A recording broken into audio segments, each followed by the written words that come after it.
One of the things that I'm always looking for is to develop perspectives on recovery that just help people in those discouraging times in recovery. I think what I've seen over the years is many come into trauma recovery, addiction recovery, and they're motivated and excited, and they see positive things happen in the early days, and that just enforces that they made the right decision. But then after a few months, they go through a time where recovery gets hard. They begin to realize this is not going to be a quick fix. It's not going to be an easy fix. This is going to take years and years of hard work where I'm going to, gradually see more and more improvements, but I got to go to some painful areas. I got to make major changes. I got to do some really hard stuff. And it's easy to get very discouraged. So the perspective I want to give you today it comes from Richard Rohr. And Richard Rohr is a writer that I've enjoyed very much. He's just a wonderful thinker. And what he has done is provide a framework that describes how we grow as humans. And it's called order, disorder, and reorder. So you start at order, then you go to disorder, then you go to reorder. And I think it's just a wonderful perspective to help us understand what everybody goes through when it comes to transformation. And that can be psychological, that can be spiritual, social, whatever. It's the three phases of transformation. And so what I want you to see from that is transformation doesn't come by avoiding a problem. Transformation comes through this disorder period, this painful period, this disruption period. That's no fun, that nobody likes. But if you go through it, you get to the reorder process, and it makes it all worthwhile. So the order is the first stage. And that's where you learn the structure, the rules, the frameworks of life that supposedly make life stable and predictable. You know what to expect. You know, this is what we do here. This is how we handle this. And so it comes from our family, it comes from our culture, it can come from a religion, institutions, school, whatever. But gradually we piece together, this is what life is, this is how it works, and it creates a certain sense of identity, a certain sense of security, certainty, right, wrong, boundaries, all of that we begin to piece together. And so it's like it creates this container for us where there's faith, morality, roles are learned and internalized. All of that is happening in the child's from birth, their early years. They're figuring this out. This is their normal. This is their life. They're what gives them a certain amount of order.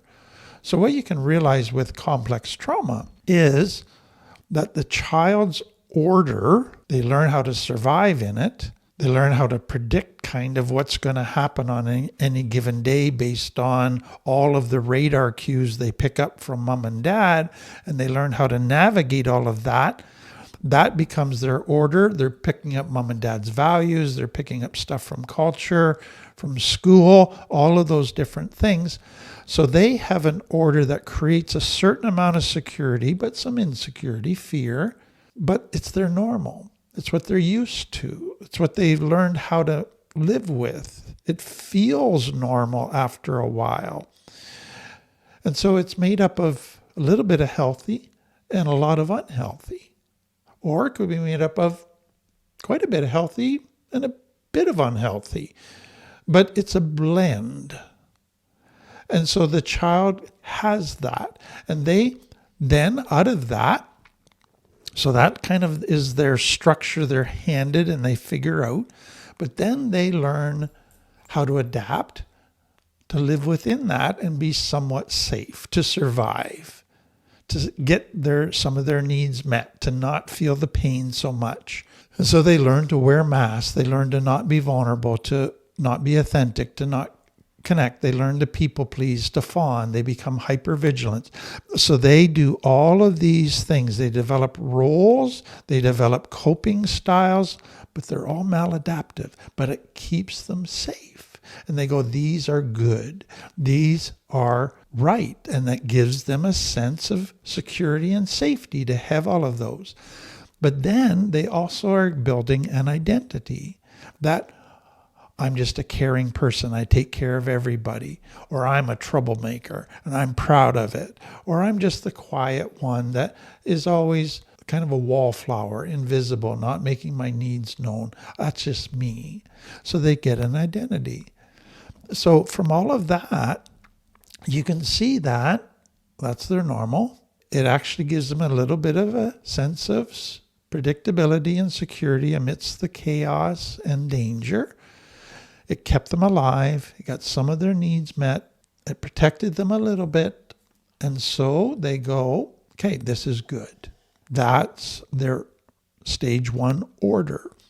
Now, the danger here is what they've adapted was built to survive, not to thrive, because all of these maladaptations keep them somewhat safe, but are going to make their future adult relationships in life very painful. But they can get, because of their fear that they don't even recognize, because of their insecurity, they can go, I need to hang on to this, and get rigid in hanging on to this. And so over time, all of these patterns of coping become prisons, and they don't have freedom. They no longer are protecting them. They now are keeping them unhealthy. So they become this kind of rigid person that refuses to change because they don't want to risk getting hurt. And that is so sad. So let me just add this little bit here. Every person, no matter what your background, so you could have 90% a healthy order stage, 100% or 90% healthy stuff that you were taught, all of that. But all of us will have a little bit of unhealthy things that we pick up from the culture. Or you could have 90% unhealthy and 10% healthy. But we all will have some unhealthy. That's what I want you to see. And so all of us are going to have that unhealthy piece. If it's not dealt with or looked at, it eventually is going to cause us problems, going to cause us pain in our adult life. Okay, so the person goes along with this order stage, what they were handed when they were born, what they figured out to survive. That's their order, that's their normal. They go into adult life and it causes some problems, the unhealthy stuff. So now they enter the second stage, the disorder stage. This is a necessary stage if we're ever going to get honest and change what is unhealthy and deconstruct it and figure out what healthy is so that we can grow. But we don't like this disorder stage because it disrupts the neat little life that we've been building and that we've been relying on that wasn't giving us much pain till now. But here's what's happening. As more and more problems and pain begin to happen, it starts to expose the lies that we are believing. It starts to show the unhealthy stuff for what it really is. So think of a person in complex trauma. They've got much of their order stage was unhealthy, but it was their stage. It was their normal. Now, all of a sudden, what's this disorder stage going to look like? They could go to a lecture, a seminar, a therapist, and all of a sudden they start poking around and talking about stuff, and it starts stirring up a lot of pain. Or their relationships could start having more and more conflict, more and more tension. Or they could go through a big loss, and it all of a sudden just exposes they don't have a foundation to their life. They don't have a way to process such loss. They've never talked about stuff. They've always seen that as weakness, etc., etc. They could go through some other crisis or trauma, and it exposes all of the limitations of the old coping style, of the belief system. That is devastating. It's just like they thought they had built their house on a rock foundation, but now a storm has hit and the house has been wiped out because it was on a sand foundation. And it's just like everything is dismantled. Everything is falling apart. They don't know what is right anymore. They just see so much that has been wrong about what they've been taught. And so that can lead to, for many people, all of a sudden now they have increased anxiety, increased depression. They feel very disoriented. They don't know who they are. They don't know what they're about. They don't know what to believe. They can now have grief and loss from the past that's starting to surface. They can start to realize that they didn't have a good childhood. They can start to have their nervous system bouncing all over the place, dysregulated. It's a terrible time. It feels like they're dying. It feels like everything that they've held on to as a life preserver was empty, and they're drowning, they're sinking. They feel like they're falling apart. But here's what I want you to see. It's the false self that they built to survive that is being dismantled. Their true self, which they've not even been aware of, that was hidden, is not falling apart. It's now going to get a chance to emerge. And so it's very easy for people when they start in recovery to get to this stage where they start to really deconstruct and realize, I lost a childhood. I had all these maladaptive ways of coping. I had all these lies I was believing. I had all this neglect and abuse that messed my nervous system and my brain, and on and on and on. And then they get all of the emotions that start happening with that. They can really feel that they're regressing, that they're failing in recovery. But understand that it's a sign that deeper healing work is happening. You're going to the next layer of growth. It's easy for some people at this point to just give up and say, I'm going back to the way it used to be. It's much easier than this, and become cynical. It's easy for some to go to victim mode. This is hopeless. Or to get really down on themselves and just beat themselves up. Or to go back to just avoid, or to isolating. Because everybody misunderstands me. Nobody gets me. But here's what I want you to see. This is, if you look at a seed, that's the order stage. But in order for that seed to become a tree, it has to go into the ground and decompose. Then as it decomposes, new life comes and a tree comes. It looks different than the old, doesn't look anything like the seed, but it comes from the seed. That's what's happening. The seed was your order stage. The disorder stage, it's gone into the ground. It feels like death. But out of that now is going to come the reorder, the third stage, new life.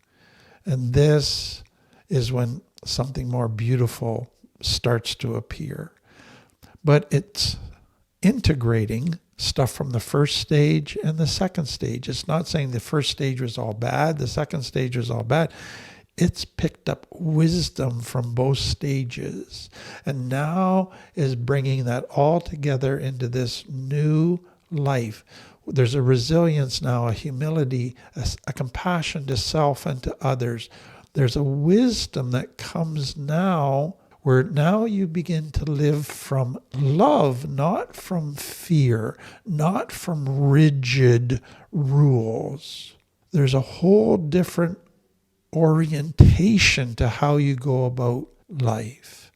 That's where we're going. And so for people from complex trauma, this is to me what makes it all worthwhile. This is post-traumatic growth. This is where you begin to figure out who you really are. A new identity begins to emerge. And it's part of the first stage, part of the second stage. but you begin to discover even more about yourself. Then you begin to learn boundaries that are healthy, not just rigid little rules. You begin to heal your shame and to see your value. Your nervous system starts to heal, and you learn to regulate your emotions. You learn to tolerate vulnerability, imperfection, distressful emotions. You learn to not just focus on avoiding pain, but to focus on being authentic, connecting, loving. It's wonderful. And then you develop self-compassion instead of that internal critic. You have relationships that you choose because of mutual respect, not just because of your trauma patterns or your unmet needs from childhood. You develop healthy belief systems that aren't just these rigid, dogmatic, but they're life-giving, and there's a nuanced, flexible part to them. It's beautiful. So let me just end by saying this. This going order, disorder, reorder doesn't just happen once. This can happen over and over again in your journey. And so you can go through it, and that'll take you into recovery, and you start to have life. But then you can go through another event, and it's going to expose deeper issues you didn't even know you had. And all of a sudden, you're going to go through this disorder again, but it's going to lead to even greater reorder, more beautiful life. And so what I want people to understand, what Richard Rohr said, you're supposed to be undone sometimes. It's not regression. It's the pattern of transformation. So I hope that helps you realize this is what everybody goes through when they're transformed. You're not unique in it. You're not failing because of this disorder stage. This is all part of the process. You can't go from order to reorder by avoiding the disorder stage. You've got to go through that difficult stuff, but it is worth it.